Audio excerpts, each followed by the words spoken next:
Hey everyone, Harris O'Malley from DrNerdLove.com, brought to you by my generous patrons at patreon.com/DrNerdLove. So, this week, I want to do things a little differently and actually get personal with you. Back during my episode on getting over the fear of rejection, I mentioned briefly that I'd recently been diagnosed with ADHD. Now, I mentioned it at the time because of the way that rejection sensitivity and rejection-sensitive dysphoria are comorbid with ADHD. But this week, I want to talk about my experiences, both with having ADHD and with having gotten tested and starting treatment. Because really, what is my life except for fodder for more content? Actually, if we're being strictly honest, what's really motivated me to dedicate an entire episode to the topic is the fact that a lot of folks get the wrong idea about ADHD. Like many issues surrounding mental health, this is something that a lot of folks just don't talk about openly, and that's something I think should be normalized. I mean, many people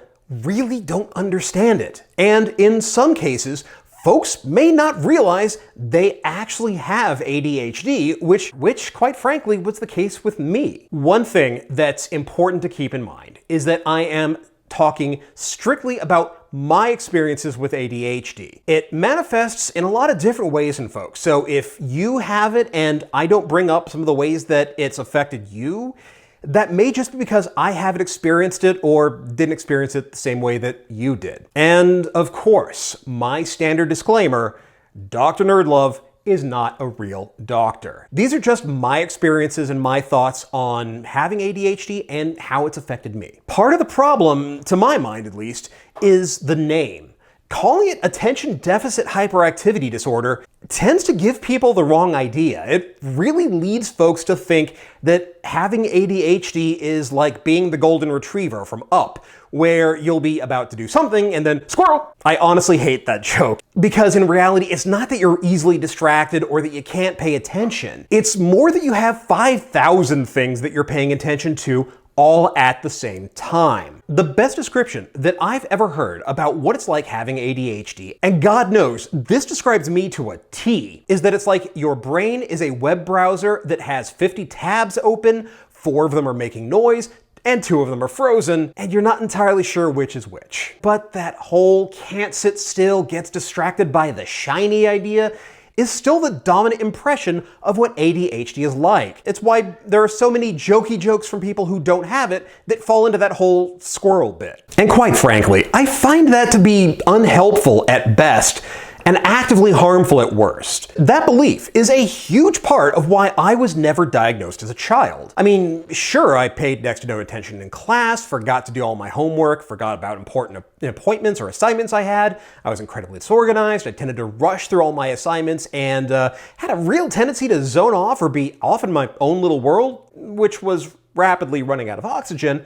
But hey, I could spend all goddamn day reading or playing video games. So clearly, attention deficit disorder or ADHD weren't the problem. I just needed to be more disciplined, pay more attention, really take responsibility. That belief stuck with me through pretty much my entire life, from childhood up until literally a few months ago, even though evidently a doctor recommended my going on Ritalin as a child. I honestly and sincerely thought that because I could focus so much on playing Baldur's Gate or spend all day reading without giving it a second thought, that I couldn't possibly have ADHD. Except, as it turns out, that ability to get completely lost in a book or a game or something is actually a state known as hyperfocus. And it's an incredibly common symptom for folks with ADHD. You get so into a particular activity that you basically have tuned out literally everything else. If you have ever gotten so into a book or a game or some project, and then you looked up and realized that the entire day had just gone by, the entire day had just vanished, and you didn't even notice, then you've experienced hyperfocus. When you're focused on something productive, this can be incredibly useful. I've had times where I've been writing, and I was so in the zone that I blasted out 6,000 words, I know, I counted, without having to think about it. But when you have ADHD, you have no control over what you focus on. You're more likely to hyper-focus on things that you enjoy, and we'll get back to that in a second, but there will be times when instead of focusing in on the thing that you want or need to do, you'll latch on to, say, social media, or fall down a YouTube or Wikipedia rabbit hole, or decide that, yeah, you're gonna get to that project, but right now you need to absorb everything you can about how to dry brush Warhammer miniatures or something. Now, the more that you dig something, the more likely you are to actually hyper-focus on it. Part of ADHD, as I understand it anyway, is that your brain doesn't produce dopamine the same way that other neurotypical brains do. So when you find something that does make you generate dopamine, your brain latches onto it and tries to wring out every last precious drop. But the hell of it is that sometimes that stuck or fixated on something isn't hyperfocus. It's what's known as executive dysfunction, where you quite literally can't get started on a task. And it's not a case of being unmotivated or not being disciplined enough or not taking things seriously or not being aware that you need to do something. And those are all things that I used to believe about myself and my ability to get started. It's that you quite literally cannot break out of what you're doing in order to start the task that you know you need to do. It's not like you're not aware that you need to do it or that you don't think it's important. It's much closer to the activation signal that triggers the parts of your brain to shift gears to that activity doesn't fire. In fact, that is one of the reasons why I so frequently didn't get anything done until it was all coming down to the wire. I would make all the usual jokes like, oh, the best work is always done at the last minute. But in reality, it's more that the panic of the impending deadline is what finally would break through the executive dysfunction and kick my brain into the gear it needed in order to actually get done. And part of what made this so goddamn insidious is that it wasn't restricted to just important. Sometimes it would literally be my deciding, cool, I'm gonna get in the shower, head out to dinner.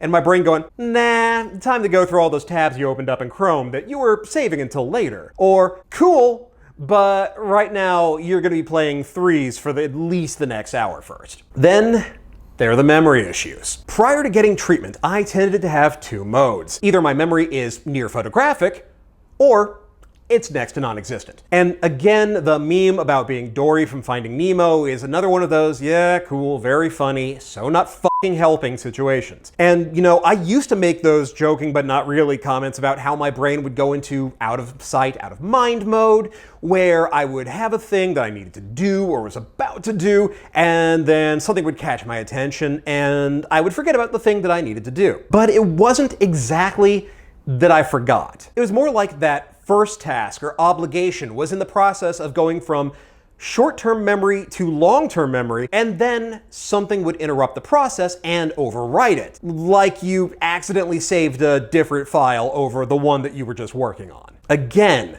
this wasn't just, okay, need to remember to call my mother or pay my credit card bill. Sometimes it was what somebody had been saying, or their name, or that I'd cleared my schedule and had time to finally get started playing Dragon Age Inquisition, or hell, that I was gonna switch over to this other tab that I had open for later, and then I'd look something up, or try to chase down a quick idea before I got started, and then I would lose track of time and whatever it is that I had been about to do, and it became a matter of having to backtrack my own thought process and try to get back to the original circumstances so that I could hopefully cause whatever neuron that memory was stored in to finally fire and I could remember what I was about to do. To give you an idea of how pernicious this could be, I could literally have written the check for my rent, put it in the envelope, put a stamp on it, and then pause to check my email, and then end up leaving it on my desk for 3 days before realizing that I was late on the rent.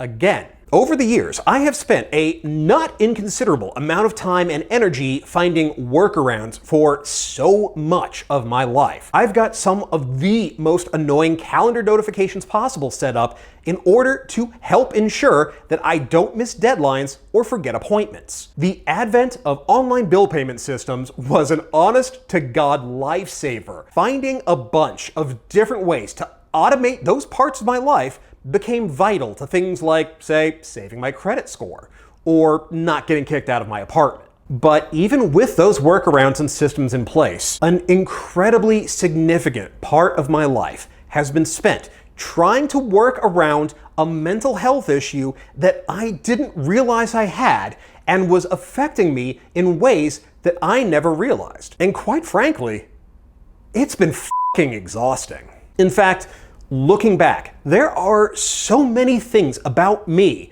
about the way that I've lived my life and the decisions that I've made, both good and bad, that make so much more sense in the context of having gotten this diagnosis. Now, the most obvious example is that my caffeine take was, in a word, prodigious. My coffee and soda consumption was the stuff of legend. I joked in, again, one of those joking but not really kind of ways about how I'd had so much caffeine in my time that I was basically immune to it. What I didn't realize is that this was actually a form of self-medicating. Most ADHD medications are stimulants, after all. I didn't get the same effects that other people did after consuming a heroic amount of coffee because the caffeine wasn't making me vibrate through space and time, it was making me functional. I also used to joke about how my brain was always 3 or 4 steps ahead of my mouth. And while this is true to an extent, I've always been fairly quick at processing things or picking up ideas or lessons. It was also my way of explaining these weird little tics that would crop up from time to time. There would be times where I would stumble over my words or say the wrong thing because my thoughts had raced ahead of what I was saying, and then I'd get caught between what I was saying out loud and the thoughts that were still in my head. Or I would make leaps in the conversation that never made a lick of goddamn sense to anyone because I had jumped ahead in the conversation. I could backtrack and explain my logic to folks and the steps that led there, and then they'd understand. But more often than not, it would just seem like a complete non sequitur to anyone who didn't know me well. But that multi-track thought process led to a lot of things, like not being able to concentrate on one thing at a time. I have long been the classic addicted to his phone guy. Watching TV meant that I was usually on my phone at the same time, too. I would check my email or Twitter incessantly and so on. Turns out that's because when you have ADHD, your smartphone is like the perfect dopamine factory. There's always something happening to give you near constant stimulation. Having ADHD also affected my impulse control. I was always a little proud of the fact that I could make decisions fairly quickly instead of needing to weigh every variable or check every possible option first. But it also meant that I would latch onto something very quickly and decide that I needed to run it down right then. So if I had the idea that I wanted to work on a particular project,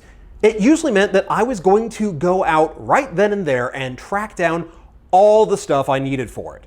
And occasionally that meant driving all over town trying to find the one damn thing I needed instead of just ordering it online or something reasonable like that. It also meant that I could be prone to doing things impulsively. And occasionally it would have that seemed like a good idea at a time kind of vibe. Other times, well, it was more just a lack of time between having the idea and acting on the idea, and not enough time to actually think about the potential ramifications in between. Hell, it even meant that my reflexes were a little off. I would anticipate things and move too early. I had to find ways of working around that tendency to jump the gun, especially in games with QuickTime events or time button presses. Games that had audio cues could be a goddamn lifesaver. To pull a random example, in Animal Crossing, I couldn't watch the bobber if I went fishing.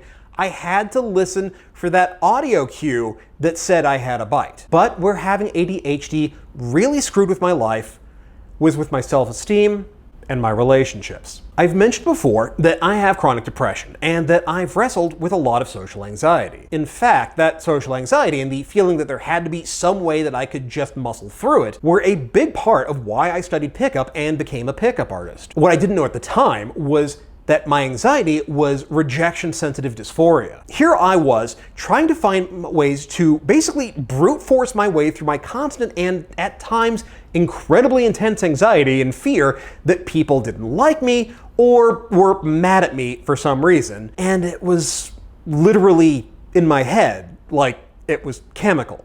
And in fairness, I learned a lot of really effective ways about overcoming issues like approach anxiety and pushing through those fears in the moment. In fact, that was among the most valuable things that I learned from pickup. But that didn't keep the anxiety from building up and affecting me either over the course of an evening or during my day-to-day life. And that meant that I spent a lot of time overthinking things, overanalyzing conversations, messages, and texts, and those are all things that were frankly exacerbated by what I learned in pickup, where you're encouraged to believe that there are always these incredibly subtle and complex messages in everything somebody does, and you need to be able to read them. It also meant that I was walking around with a constant low-grade hum of fear and anxiety, worrying about all but a very, very select few of my relationships. And it didn't matter what kind of relationship it was.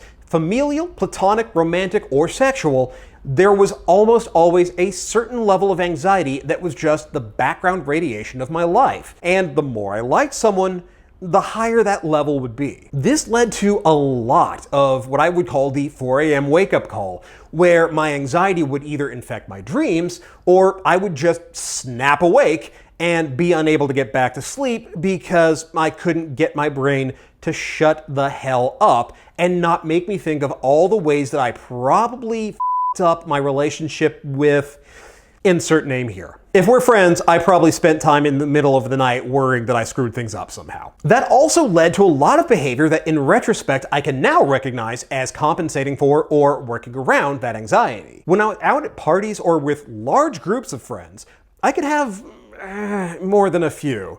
And it wasn't that unusual for me to be somewhere between vaguely buzzed to, yeah, he's gonna regret that in the morning. Having a couple of drinks felt at the time to be a great short-term way to kind of turn down that sense of anxiety and to give a buff to the psychological techniques that I'd already learned to manage it. The problem is that it's also a great way to end up having more than you intended to, not realizing how drunk you actually could be. And that, of course, would increase the anxiety and that rejection sensitivity. And just to be clear, I'm not saying that having ADHD caused me to make stupid decisions or caused me to drink too much or to not pay attention to my rent or what have you. Obviously, I still had agency and I made those choices. But I spent so much time wrestling with my own brain that short-term relief was so incredibly welcome that I didn't want to think about possible downsides. Now, maybe some of this is sounding familiar to you. Maybe it's giving you that feeling of, oh, shit, that I'm in this picture and I don't like it sensation. Which honestly is a little ironic because that's almost literally how I ended up deciding to get tested for ADHD in my 40s. It was, and I you not, goddamn memes on Facebook and Twitter that felt way too familiar that made me decide that I should actually get off my ass and talk to a psychologist. Seeing people describing their ADHD experience just kept tweaking parts of my brain and saying, hey, that sounds like you. Talking to friends in DMs or in Discords and having them say, yeah, that's actually a really common symptom, dude, led to my having a minor freak out, which then led to my reaching out to friends of mine in the mental health industry to get some referrals. And so I went and I got tested. Getting tested instead of just going to the doctor and saying, hey, I've got all of these symptoms was actually really important to me. Part of it was because I wanted to have an official diagnosis from an expert instead of having that lingering feeling of, well, maybe you don't have ADHD and this is just some other temporary fix. But I also wanted to go through the testing process because if it turned out I didn't have ADHD, then I wanted to know what the hell it could possibly be. Now, I'm not going to get too deep into the testing process itself, only to say that it was actually oddly familiar. As it turns out, I'd actually gone through a series of tests like this when I was a child, when the doctor said that I would probably benefit from Ritalin. This time around, I got my results and it said, yup, you actually do have this, which quite honestly was a huge, huge relief. Now I had some answers and I could actually do something about it after all. And straight talk, I really can't emphasize enough how much of a difference treatment has made in my life, even in this short amount of time. It took a little trial and error to find the right dosage for my medication, and I still may need to adjust it some to get the best effects. But once I did, it was like a revelation. Now, I'm not gonna lie. There was this part of me that had this vague fantasy that this was going to be like taking the pills from Limitless. But in reality, it's a lot more like this weird feeling of, wait, is this what normal functioning feels like? Is this what neurotypical people feel like all the time? One of my good friends has referred to getting on Adderall as putting glasses on their brain. For me, it's not quite like that. In some ways, it's a lot closer to putting on noise-canceling headphones. All those other thoughts and impulses are still there, but the volume has been turned down so far that I can ignore them pretty easily and direct my focus where it needs to go. If I'm not careful, I can still get distracted and still tune into the wrong things, but I don't have to fight it tooth and nail. It's more like just being able to tune out the noises in the background until you don't really notice them anymore. But what's kind of astounding to me is how much the day-to-day things have changed. One of the first things that I noticed is that my anxiety and that vague constant worry about being rejected or my friends not liking me is gone. It's not that rejection no longer hurts or that I no longer worry about it or anything like that. It's that I don't dwell on it constantly or feel the need to analyze everything in hopes that I can either anticipate it and avoid it or at least know that it's coming down the pike. I'm a lot more zen about things than I have been before. That also led to really cutting down on my drinking too. Granted, we've been in quarantine and it's not like I've been going out anywhere. But that feeling of, okay, gonna need this to take the edge off is gone. My memory is also much, much better. I don't get that out of sight, out of mind effect or lose track of things. I still have my notification systems and all my automation set up. I'm much more conscious, I'm much more present, and much more aware. It's like I don't have to fight through a fog to remember what I was going to do or what I'd been planning. I'm also better able to direct my hyper-focus when I need to. I still have issues with getting started on some things, but I don't have to fight it as often or as hard as I used to. And that makes it a lot easier to do some of the fiddly, tedious things that I don't really care for, like editing these episodes. Seriously, support me on Patreon so I can afford to hire an editor. Oddly, I've also been snacking less, which I think is as much about boredom and frustration as it is about actually being hungry, although the meds can cause loss of appetite, and that's a thing I have to be aware of. Now, there are side effects too. The medication is a pretty powerful stimulant, which means that I have to be really careful and monitor my blood pressure. And there were times, especially in the beginning, that it would really make my heart pound. It took some time for my body to get used to the new normal, which meant that for a while, working out could raise my heart rate to kind of intense levels. I also have to be pretty mindful of when I take my medication and how long the effects last.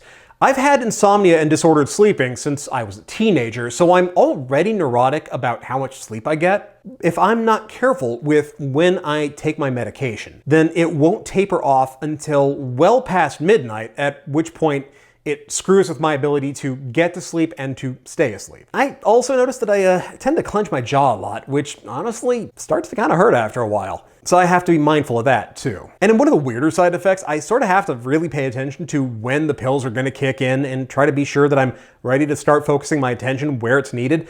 Otherwise, in that early, immediate coming on stage, it can be a lot like a runaway horse. If you don't point it where it needs to go, you're going to find yourself along for the ride with little control, and so you end up focusing like a laser on whatever you happen to be doing at that moment. Now, to be sure, the medication is only one aspect of how I've been treating my ADHD. I started a mindfulness meditation practice in mid-August, before I got my diagnosis. That has been a huge help too. It is a great way both to learn how to quiet your brain, but also to improve your ability to focus and to calm yourself. It was really, really helpful in learning how to manage that nagging fear of rejection that was so often in the background. It's also been pretty helpful for my insomnia issues, and getting plenty of sleep also helps affect ADHD symptoms for the better. Exercise has been really important to me as well. Getting out for runs, taking long walks, doing jump rope routines, Tabata workouts, these have all been very crucial. Not only does it help me get out of my head, a form of moving meditation in and of itself, but it also helps burn off some of that excess twitchy energy and makes it that much easier to direct my focus where it needs to go when I need it. Now, I need to emphasize, I am still pretty early, both in having gotten the diagnosis and having started treatment. I may still need to tweak my medication and my dosage to get the best effects from it, and I'm still in that period of adjustment where I'm discovering how much I'd been affected by having ADHD. And of course, this is still happening during the COVID pandemic, and life's had some pretty hefty disruptions already. So it's still something of an open question as to how different life is going to be for me once we've gotten back to something resembling normalcy. But not gonna lie, I'm kind of excited.